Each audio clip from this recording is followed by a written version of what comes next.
프로그램 중 하나가 바로 이 골목식당이라고 하는 프로그램이죠. 이 골목식당을 통해서 망해가는 식당을 다시 살리는 사람이 백종원 씨입니다. 이 백종원 씨는 외식 사업가입니다. 우리에게 골목식당이라는 프로로 잘 알려진 그런 사람이죠. 하지만은 이분의 성공 뒤에도 보면은 우리가 잘 알지 못하는 두 번의 실패가 있었습니다. 첫 번째 실패는 목조 주택 사업의 부도입니다. 잘 나가던 목조 주택 사업이 외환 위기로 인해서 망하고 말았습니다. 그래서 17억이라고 하는 빚을 지게 되었습니다. 두 번째 실패는 대패 삼겹살입니다. 여러분 대패 삼겹살 잘 아시죠? 원래 이분이 그 원조 쌈밥집을 경영을 하면서 삼겹살을 팔았습니다. 그러다가 이 삼겹살의 원가를 좀 절감하고 또 짜투리 고기들을 이용해서 쌈장이라든지 또는 이 된장찌개에 사용할 그 생각으로 고기 써는 기계를 이제 구입을 하게 되었습니다. 그런데 구입한 이 기계에 삼겹살을 이렇게 놓고 이렇게 썰다 보니까는 이게 문제가 생긴 겁니다. 어떤 문제가 생기냐면 삼겹살을 너무 얇게 썰리다 보니까는 이게 대패처럼 말려버리는 거예요. 삼겹살이. 그래서 왜 그런가 알고 봤더니 기계를 잘못 구입한 겁니다. 이 고기를 써는 기계를 구입한 것이 아니라 자기는 고기를 써는 기계라고 구입했는데 알고 봤더니 이게 고기를 써는 기계가 아니라 햄을 써는 기계를 구입을 한 겁니다. 그러다 보니까는 고기가 햄처럼 얇게 썰리는 거예요. 그래서 고민하게 됐습니다. 야, 이거 어떻게 해야 될 것인가? 기계를 다시 구입해야 할까? 아니면 아직 포기해버리고 옛날처럼 그렇게 고기를 팔까? 고민하게 되었습니다. 그러다가 가만히 이렇게 생각해 보니까 이 그 식당이 그 강남 논현동이었는데 논현동 근처에 그 유명한 삼겹살 구이 식당들이 참 많았습니다. 그러다 보니까 자기가 어떤 삼겹살 이걸 한다고 해서 뭐 특별한 어떤 그런 차별화가 되지 않는 거예요. 그러다가 생각한 것이 어차피 내가 똑같은 삼겹살을 팔아가지고는 주변의 식당들과 경쟁해서 이길 수 없다라고 생각한 거예요. 그래서 차라리 지금처럼 그냥 삼겹살을 더 얇게, 더 말리도록 썰어보자 하고 생각한 겁니다. 그래서 이제 둥글게 말리는 삼겹살을 사람들에게 팔기 시작했는데 오히려 그것이 사람들에게 시선을 끌기 시작한 거예요. 사람들이 이 둥글게 말린 이 삼겹살을 보면서 뭐냐면 야 이거 마치 대패와 같다라고 말하기 시작해서 이 대패 삼겹살이라고 하는 용어가 나오게 되었습니다. 그래서 이 대패 삼겹살이 히트 상품이 되었습니다. 그러니까 이분은 실패를 실패로 끝내지 않았습니다. 오히려 실패를 교훈으로 삼아서 한 단계 더 발전하는 디딤돌로 삼았다라고 이야기합니다. 그분의 책에 보니까 이 백종원 씨가 이렇게 말합니다. 내가 식당을 하다가 망했다면 망한 이유에 대해서 배운다고 했습니다. 입지 조건, 식자재, 직원, 음식의 맛, 식당 분위기, 또 자신의 태도가 왜 망하는 이유가 됐는지, 어떻게 무엇 때문에 망했는지를 알게 된다. 그래서 이런 실패를 통해서 얻는 이런 경험이 이것이 곧 공부가 되고 이 공부가 다음 도전할 때 큰 자산이 되어서 실패의 확률을 줄이고 성공의 확률을 높인다라고 이야기를 했습니다. 그래서 또 말하기를 같은 실수를 반복하지 않는 이상 실패할 수 없다. 이것이 실패 뒤에 숨어있는 축복이고 기회다라고 이분이 자신의 책에 그렇게 이야기를 했습니다. 나폴레옹 힐이라는 사람이 이렇게 말했습니다. 모든 실패는 실패 없이는 배울 수 없는 것들을 알려주는 가면 속의 축복이다. 실패는 대부분 일시적인 패배에 불과하다. 이 말은 뭐냐면은 실패라는 가면 속에는 축복이 있다는 말입니다. 아멘. 실패가 되지 않고 그 실패를 통해서 배우게 되면은 뭐가 있는 거예요? 그 실패 속에 축복을 발견하게 된다라고 말하고 있는 것입니다. 축복이 바로 그것이 기회가 되는 것이죠. 그러니까 실패한 사람은 실패를 통해서 수많은 것을 배우게 되는 것입니다. 여러분 모든 성공 뒤에는요 수많은 실패가 있었습니다.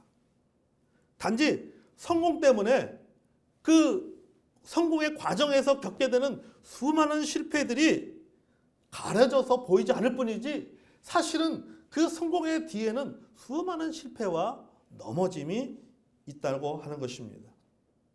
여러분 연예인들 보십시오. 우리가 TV에서 보는 연예인들, 그들이 한 번에 유명해진 연예인들은 거의 없습니다. 많은 무명의 시절을 보냈어요. 5년, 10년, 어떤 경우는 15년, 20년 동안 그런 무명의 시절을 보내고 난 다음에 어느 순간 이 TV에서 또 모든 대중들이 알게 되는 유명한 연예인이 되었던 것을 우리는 잘 알고 있습니다. 그러니까 그들이 그 무명의 시절을 통해서 수없이 많이 넘어지고 수없이 많이 실패하지만은 그것에 좌절하지 아니하고 차곡차곡 실력을 쌓아나갔기 때문에 어느 순간 그들이 대중들에게 알려지는 유명한 연예인이 될 수 있었던 것입니다. 사업하는 분들도 마찬가지잖아요. 사업하면서 한두 번 부도맞고 한두 번 돈 떼이고 한두 번 망해보지 않은 사람이 어디 있겠습니까? 없습니다. 사업하는 사람들도 사업에 성공하는 사람들 이분들의 이야기를 들어보면요. 다 보면 사업하면서 많은 어려움들이 있었던 것을 보게 됩니다. 실패도 하고 돈도 떼이고 공사 시커내 해놓고 나서 돈 못 받고 타이에 의해서 우리 사업체는 잘 되는데 거래하는 업체가 부도나는 바람에 같이 연쇄 부도를 당하기도 하는 그런 이야기들을 참 많이 듣습니다. 그러니까 이렇게 쓴맛을 보면서 내공이 쌓이고 결국에는 성공하는 것입니다. 그러니까 한 번에 성공하는 사람은 드물다. 아멘. 한 번에 성공한 사람은 드뭅니다. 한 번에 일을 이루는 사람도 드뭅니다. 적어도 모든 사람이란 보통의 사람이라면은 한두 번의 실패나 실수는 합니다. 아멘. 다 실수하는 거예요. 그러므로 우리 성도 여러분, 특히 우리 졸업하는 우리 또 학생 여러분, 우리 청년 여러분 꼭 기억하시기 바랍니다. 누구나 실패한다. 따라서 누구나 실패한다. 누구나 실패합니다. 누구나 넘어집니다. 누구나 떨어집니다. 그러나 우리가 이런 상황에 처하게 될 때 내가 떨어지고 내가 실패하고 우리가 넘어질 때 우리가 조심해야 될 것이 있어요. 그거 뭐냐면은 우리를 유혹하는 것이 있다. 우리를 유혹하는 것이 있어요. 내가 그 실패한 상황에 처하게 될 때 내가 넘어지는 상황에 있을 때 우리를 유혹하는 것들이 있습니다. 그게 바로 무엇인가 하면 바로 악인의 형통함을 부러워하는 거죠. 여기 19절 볼까요? 너는 행악자들로 말미암아 분을 품지 말며 악인의 형통함을 부러워하지 말라. 이렇게 말씀하고 있습니다. 실패의 자리에서 성공하는 사람들을 바라봅니다. 내가 실패하면 그 자리에서 내가 넘어지면 넘어짐의 그 자리에서 우리는 가만히 있는 것이 아니라 우리는 누군가를 바라보게 되는데 어떤 사람을 바라보게 되냐면 성공한 사람을 바라보게 돼요. 그러면서 그들과 나를 비교합니다. 저들은 왜 성공했고 나는 왜 실패했을까? 저들은 왜 일어섰고 나는 왜 넘어졌을까? 비교를 하게 되는 것이죠. 그런데 그 중에는 내가 비교하는 그 비교의 대상 중에는 비정상적인 방법으로 성공하는 사람들도 있습니다.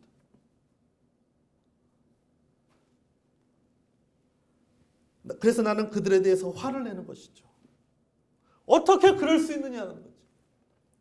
어떻게 아빠 찬스를 사용하고 어떻게 엄마 찬스를 사용하고 어떻게 인맥의 찬스를 사용할 수 있느냐라고 비판합니다. 저들은 저렇게 해서 성공했다라고 비판합니다.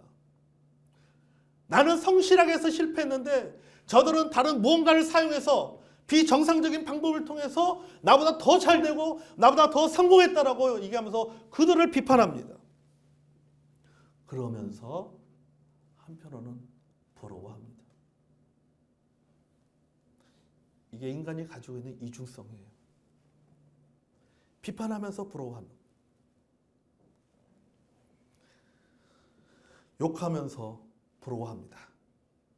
비판하면서도 나도 그렇게 해서라도 성공하고 싶고 잘 되고 싶은 거예요. 과정이 어떻든 간에 결과를 맺고 싶은 유혹을 받습니다. 그러나 여러분, 이것은 어리석은 생각입니다. 아멘. 여러분, 이것은요 사탄의 유혹이에요. 왜냐하면요 오늘 성경은 말씀하고 있잖아요. 악인의 형통은 미래가 없다. 아멘. 따라서 악인의 형통은 미래가 없다. 악인의 형통은 미래가 없습니다. 넘어지면은 끝이에요. 재기할 수가 없는 겁니다. 그렇기 때문에 내가 실패의 자리에 있다 할지라도 내가 악인의 형통을 우리가 부러워해서는 안 됩니다. 아멘. 성경이 우리에게 말씀하고 있습니다. 여기 16절 하반절을 볼까요? 악인은 재앙으로 말미암아 어떻게 된다? 넘어지느니라.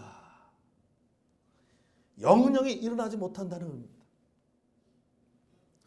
20절을 보겠습니다. 대저 행악자는 뭐가 없고 장래가 없겠고 악인의 등불은 꺼지리라. 그들에게는 미래가 없습니다. 그들의 형통은 바람 한 번 불면 꺼지는 등불에 불과하다. 이렇게 말씀하고 있습니다. 그러므로 악인의 형통을 부러워할 필요가 없다라고 말씀하고 있습니다. 아멘. 여러분, 우리는 그래서 우리가 넘어짐의 자리에 있든지 좀 내가 하는 일이 좀 잘 안 풀린다 할지라도 좀 떨어진다 할지라도 내가 주저앉아 있는 자리에 지금 있다 할지라도 여러분, 악인의 형통을 부러워하지 않는, 악인의 성공을 부러워하지 않는 저와 여러분이 되기를 원합니다. 아멘. 부러워할 필요 없어요. 왜? 우리는 그들보다도요 더 좋은 자원을 가지고 있어요. 더 좋은 능력을 가지고 있습니다. 여러분, 우리도 실패할 수 있어요. 우리도 넘어질 수 있습니다. 우리도 주저앉을 수 있습니다. 그러나 우리는 그들과 달라요. 우리는 포기하지 않습니다. 다시 일어납니다. 다시 도전합니다. 재기합니다. 그 힘이 어디에서 나오는가? 그 자신감이 어디에서 나오는가? 그 능력이 어디에서 나오는가? 하나님을 경외하는 믿음에서 나옵니다. 아멘. 하나님을 경외하는 믿음에서 나오는 거예요. 본문 16절 다시 볼까요? 대저, 읽었어요. 시작. 대저 의인은 7번 넘어질지라도 다시 일어나려니와. 아멘. 여러분, 성경에 나오는 숫자에는요 상징적 의미가 있습니다. 그 중에 제가 몇 가지 예를 들어보겠습니다. 1은 일치를 상징합니다. 2는 나눔을 상징합니다. 3은 뭘 상징할까요? 여러분 생각해 보십시오. 부활. 예수님이 4일 만에 부활하셨잖아요. 4는 뭘 상징합니까? 성경에 4자가 나오는 거. 4일, 40, 40년. 뭐예요? 고난의 숫자예요. 고난을 상징해요. 그러면 5 넘어가 6은 뭘 상징할까요? 짐승의 승리, 666이죠. 사탄을 상징합니다. 그럼 7은 뭘 상징할까요? 완전함을 상징하는 거예요. 완전함, 온전함, 끝맺음을 상징합니다. 자, 여러분 보십시오. 의인이 넘어졌습니다.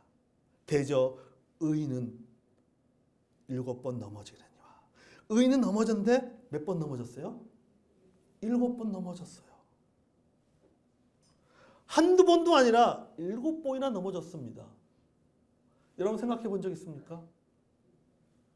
오늘 잠언 24장 16절 대저 의인은 7번 넘어질지라도 6번이라고 쓸 수도 있는데 5번이라고 쓸 수 있는데 아니면 3번이라고 쓸 수도 있는데 몇 번이라고 썼어요?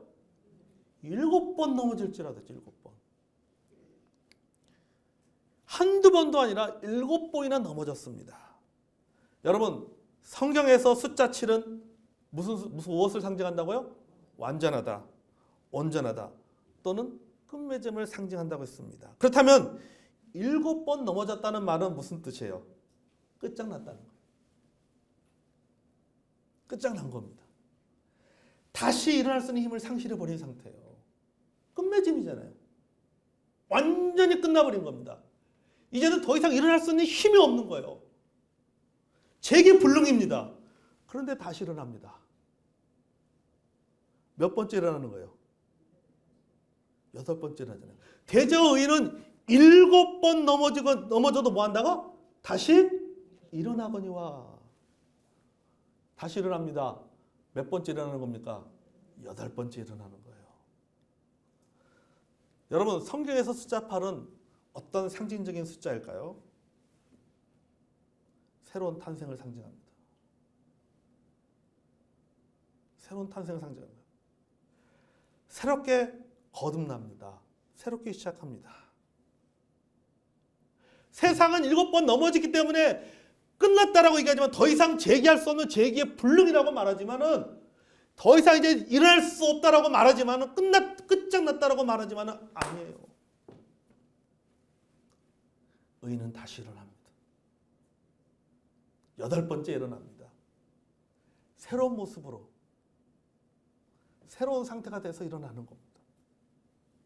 이제는 더 이상 넘어지지 않습니다. 이제는 더 이상 주저앉지 않습니다. 이제는 더 이상 약하지 않습니다. 어떻게 이런 일이 가능할까? 그 비결이 바로 나오잖아요. 의인이기 때문입니다. 아멘. 의인이기 때문이에요. 자, 의인은 앞에 의인이라고 말했잖아요. 악인은 7번 넘어져도 다시 일어나고 말하는 것이 아니라 의인은 이라고 말하고 있어요. 잠언에서 의인은요, 곧 지혜로운 사람을 의미합니다. 그러면 지혜는 뭐냐? 잠언에서 말하는 지혜는 뭐냐? 지혜는 하나님을 경외하는 믿음이에요. 잠언 1장에 나오잖아요. 여호와를 경외하는 것이 지식의 근본이다. 지혜의 근본이다라고 말하고 있어요. 자, 그럼 어떤 사람이 지혜로운 사람이고 의인인가? 하나님을 경외하는 사람이 지혜로운 사람이고 의인입니다. 이 말은 뭡니까? 하나님을 경외하는 사람은 넘어져도 다시 일어설 수 있다. 아멘? 이거요. 하나님을 경외하는 사람은 7번 넘어져서 세상에 있는 모든 사람들이 저 사람은 다시 끝장난 거야. 이제 저 사람 인생은 별별 없는 인생이 되었어. 다시는 재기할 수 없어. 다시는 일어날 수 없어. 완전히 망한 거야. 라고 말하지만은 하나님을 경외하는 사람 뭐예요? 다시 일어나는 겁니다.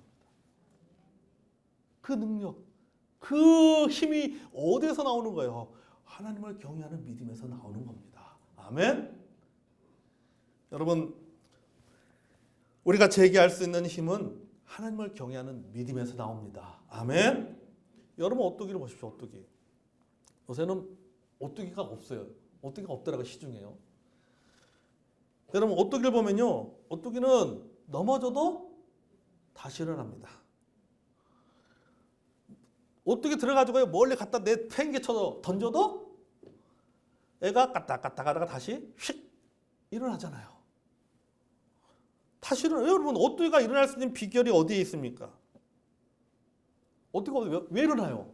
다른 인형들은 던져버리면 넘어지면 끝장인데 오뚜기는요, 넘어져도 일어나요. 비틀비틀거리다가 다시 원래 자리로 돌아옵니다. 그 비결이 어디에 있어요? 무게중심이에요. 무게중심이 아래에 있기 때문이에요. 무게중심이 아래에 있기 때문에 오뚜기는 넘어져도 다시 일어나는 것입니다. 여러분, 배에는요, 평형수가 있습니다. 평형수는 배를 운행할 때 배의 중심을 유지하기 위해서 배의 그 밑바닥 좌우에 설치된 그 물탱크 안에 채워놓는 바닷물을 말합니다. 이게 평형수예요. 이 평형수가 있기 때문에 배가 조금 기울어도 다시 원래의 자리로 복원되는 겁니다. 여러분, 우리의 무게중심이 무엇입니까? 우리가 쓰러져도 다시 일어날 수 있고 7번 넘어져도 다시 일어날 수 있는 우리의 무게중심이 무엇입니까? 하나님을 경외하는 믿음이에요. 아멘? 우리가 잠시 흔들려도 뒤집어지지 않고 복원될 수 있는 평형수가 무엇입니까? 바로 하나님을 경외하는 믿음인 것입니다. 아멘? 그러므로 여러분, 청년 여러분, 또 우리 예수 믿는 우리 성도 여러분들 꼭 기억하시기 바랍니다. 여러분, 우리에게 실패는 있어도 넘어짐은 있어도 포기는 없다. 아멘? 포기는 없다. 주저앉지 않습니다. 다시 일어납니다. 다시 시작합니다. 왜? 우리에게는 하나님을 경외하는 믿음이 있기 때문이에요. 아멘? 여러분, 시편 37편 23절과 24절에 이렇게 말합니다. 여호와께서 사람의 걸음을 정하시고 그의 길을 기뻐하시나니 그는 넘어지나, 이렇게 말씀하고 있어요. 그는 넘어지나 아주 엎드러지지 아니함은 뭐라고 하셨어요? 넘어지나 뭐하다고? 아주 엎드러지지 않는다고 했습니다. 왜 그런지 아세요? 계속해서 성경이 이렇게 말합니다. 여호와께서 그의 손을 붙드심이로다. 아멘. 여호와께서 붙드시기 때문에 여호와 하나님이 내 손을 붙들고 내가 여호와 하나님의 그 손을 놓지 않기 때문이에요. 그게 뭐예요?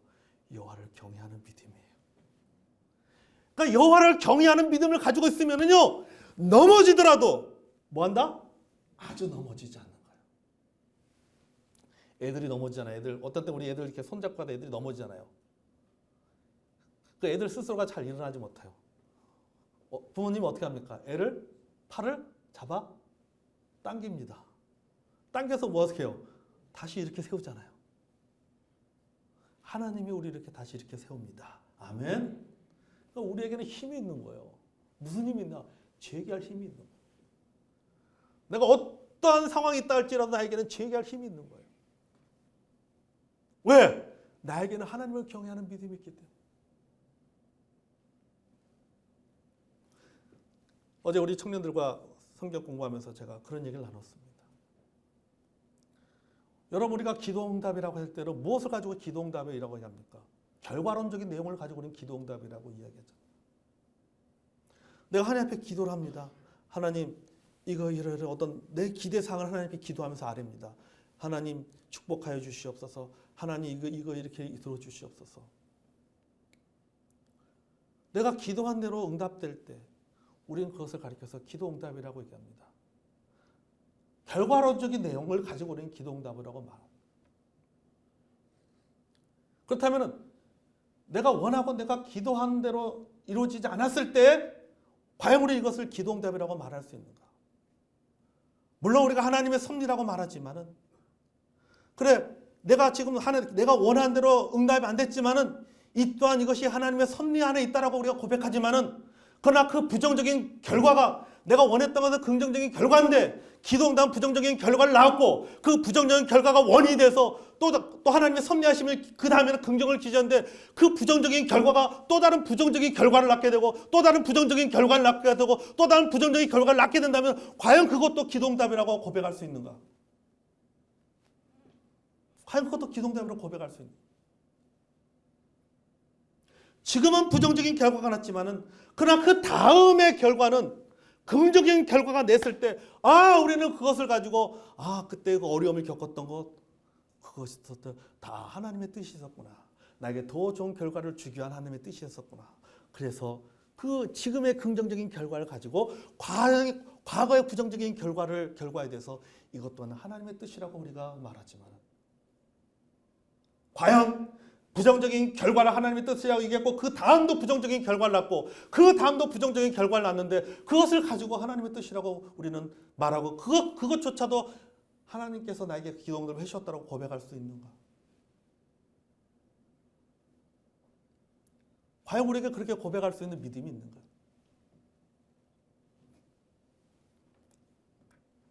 진정한 믿음은 그것조차도 하나님 뜻이라고 고백할 수 있어야 한다. 그게 믿음이에요. 왜요? 우리의 삶은 하나님의 섭리 가운데 있기 때문에 아무도 모르는데 그게 바로 진정한 믿음. 그게 바로 진정한 믿음. 그러니까 진정한 기도응답에 고백하는 믿음은 무엇인가? 나의 원대로 마옵시고 예수님의 고백처럼 나의 원대로 마옵시고 아버지의 뜻대로 하옵소서. 근데 그 아버지의 뜻이 무엇인가 하면요. 그 아버지의 뜻은요. 내가 어떤 상황에 있다 할지라도 하나님을 경외하는 믿음을 가지고 살아가는 겁니다. 아멘. 그러면요. 이길 수 있어요. 그것만 붙잡고 있으면요. 어떤 상황에 처한다 할지라도 견뎌낼 수 있는 거예요. 근데 그것을 놓쳐버리면은 그 믿음을 놓쳐버리면은 넘어지는데 어떻게 넘어지는 거예요? 아주 넘어져 버리는 거예요. 아주 넘어져 버리는 거예요. 그런데 내가 하나님을 경외하는 믿음을 갖고 있으면은 넘어지되 아주 넘어지지 않는 거예요. 아주 넘어지지 않는다는 것은 무엇입니까? 다시 일어날 수 있는 힘이 있다는 겁니다. 아멘? 다시 일어날 수 있는 힘이 있다는 거예요. 그 근거가 된다는 겁니다. 시편 18편 1절과 2절은 말합니다. 나의 힘이 되신 여호와여 내가 주를 사랑하나이다. 여호와는 나의 반석이시오 나의 요새시오 나를 건지시는 이시오 나의 하나님이시오 내가 그 안에 피할 나의 바위시오 방패시오 나의 구원의 뿌리시오 나의 산성이시로다. 아멘. 여러분 우리가 이 찬양 자녀 나의 힘이 되신 여호와여 내가 주님을 사랑합니다. 주는 나의 힘이 되시고 나의 산성이 되시고 나의 방패가 되신다. 여러분이 시편 18편 1절과 2절의 말씀 보십시오. 반석, 요새, 건지시는 이, 바위, 또 방패, 구원의 뿔, 산성 이게 다 뭐예요? 공격용입니까? 방어용입니까? 방어용이에요. 방어용. 여러분 방패는 공격인가 방어입니까? 방어용을 쓰는 게 방패입니다. 산성은요 방어하기 위해서 쌓는 성이에요. 공격하기 위해서 쌓는 그 성이 아닙니다. 방어용입니다. 바위는요 여러분 바위에 서서 뭐하게? 바위는 피하는 곳이에요. 그러니까 모든 것이 다 방어입니다. 방어용이에요. 방어용. 그러니까 여러분 내가 넘어질 때 나를 지켜줄 수 있는 것은 무엇입니까? 하나님이십니다. 아멘. 내 마음을 지켜주고 내 육체를 지켜주고 내 감정을 지켜줄 수 있는 분이 누구냐? 하나님이에요. 하나님. 그러니까 내가 넘어졌을 때 어디로 가야 되는 거예요? 하나님에게 가야 되는 거예요. 하나님에게 가야 돼요. 왜? 하나님이 나의 산성이기 때문에 나의 방패이기 때문에 내가 피할 바위이기 때문에 하나님께 가야 되는 것입니다. 그럴 때 여러분 하나님이 우리에게 힘을 주십니다. 아멘. 여러분 우리는 넘어져도 다시 일어날 수 있습니다. 모든 것이 다 끝장처럼 보이는 상황에서도 다시 재기할 수가 있습니다. 아멘. 성장하는 나무의 원동력은 흔들림에 있다고 합니다. 한겨울에 몰아치는 삭풍, 북풍으로 쓰러질 것 같이 나무가 흔들립니다. 하지만 여러분 결코 쓰러지지 않습니다. 왜요? 쓰러지지 않으려고 더 깊은 뿌리를 내리기 때문에. 내가 쓰러지지 않기 위해서 더 깊게 깊게 뿌리를 내리는 거예요. 흔들릴수록 여러분 더 깊게 깊게 뿌리를 내립니다. 밖에 여러분 붙어있는 현수막 읽어보셨습니까? 제가 이렇게 보니까요 많은 분들이 지나가면서 그 현수막 글씨를 많이 읽더라고요. 교회 앞에 지나가면서. 그래서 제가 무슨 생각하냐면 참 삶을 견뎌내는 분들이 참 많구나. 그 생각 들었어요. 지나가면서 서서 읽어가는 분들이 너무 많은 거예요. 지나가면서 한번 읽어보더라고요. 무슨 헌신 예배는 안 읽고 가는데 그 글씨는 쭉 읽어. 그러니까 제가 그걸 보면 느낀 게 뭐냐면 참 어렵게 살아가는 사람들이 참 많구나. 그래서 지나가면서 그 문제 한 문제라도 좀 읽고 좀 위로받았으면 좋겠다. 좀 힘 얻었으면 좋겠다. 그런 생각이 들어요. 우리도 살면서 얼마나 많이 흔들립니까? 믿음이 흔들리고 마음이 흔들리고 가정이 흔들리고 내 주변에 여러 가지 많은 나와 연계되어 있는 모든 것들이 참 여러 가지 것들이 흔들릴 때가 있어요. 근데 여러분 흔들릴수록 더 깊게 우리는 뿌리내립니다. 견디어서 봄에 다시 꽃을 핍니다. 세찬 바람을 견뎌낼 수 있는 뿌리 덕분에 거목으로 성장하는 겁니다. 아멘. 도종환 시인이 쓴 흔들리며 피는 꽃이라는 제목의 시에 이런 글이 있어요. 흔들리지 않고 피는 꽃이 어디 있으랴. 이 세상 그 어떤 아름다운 꽃들도 다 흔들리면서 피었나니 흔들리면서 줄기를 곧게 세웠나니 흔들리지 않고 가는 사랑이 어디 있으랴. 그러니까 모든 것은 다 흔들린다. 흔들리지 않고 피는 꽃이 없다. 넘어지지 않고 성공하는 경우들은 별로 없다. 실패하지 않고 성공하는 경우는 별로 없다라고 하는 거죠. 여러분, 우리에게 흔들림은 고난입니다. 실패입니다. 넘어집니다. 그리고 다시 살고자 하는 안간힘입니다. 그 힘을 하나님이 주십니다. 아멘. 그 안간이 뭐예요? 하나님을 경외하는 믿음에서 나옵니다. 여러분, 우리는 7번 넘어져도 8번째로 일어날 수 있습니다. 다시 재기할 수 있는 힘이 있습니다. 왜냐하면요, 따라서 나는 의인이기 때문이다. 아멘. 나는 의인이기 때문이에요. 하나님을 경외하는 믿음이 있기 때문이에요. 그러면 여러분, 넘어졌다고 주저앉아 앉아있지 마세요. 다시 일어서기를 바랍니다. 아멘. 다시 하나님 앞으로 나아가시길 바랍니다. 다시 기도의 자리로 나아가시기 바랍니다. 다시 예배의 자리로 나아가시기 바랍니다. 하나님을 경외하는 믿음을 보여주시기 바랍니다. 여러분에게 재기의 힘을 주실 수 있는 유일한 분은 여러분 거래처 사장도 아니에요. 가족도 아닙니다. 자금도 아닙니다. 오직 하나님이 힘을 주십니다. 아멘. 우리 이사야서 40장 31절 같이 읽어보고 기도하겠습니다. 이사야서 40장 31절.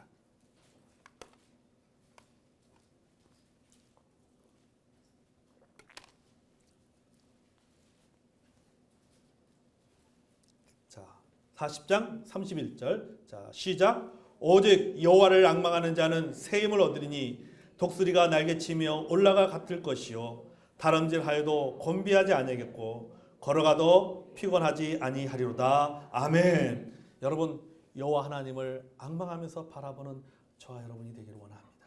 아멘. 아이들이 넘어졌을 때 누구 쳐다봐요? 누구 쳐다봐요? 엄마 쳐다봅니다. 엄마는 아빠를 쳐다봐요. 쳐다보면은 그때는 엄마가 뭐 어떻게 합니까? 가서 일으켜 세웁니다. 여러분, 넘어졌을 때 누구 쳐다봐야 돼요? 하나님 쳐다보시기 바랍니다. 하나님 쳐다보세요. 그럼 하나님이 다시 일어설 수 있는, 재기할 수 있는 힘을 줄 줄로 믿습니다. 자, 우리 기도하겠습니다. 오늘 하나님께서 우리에게 주신 말씀을 가지고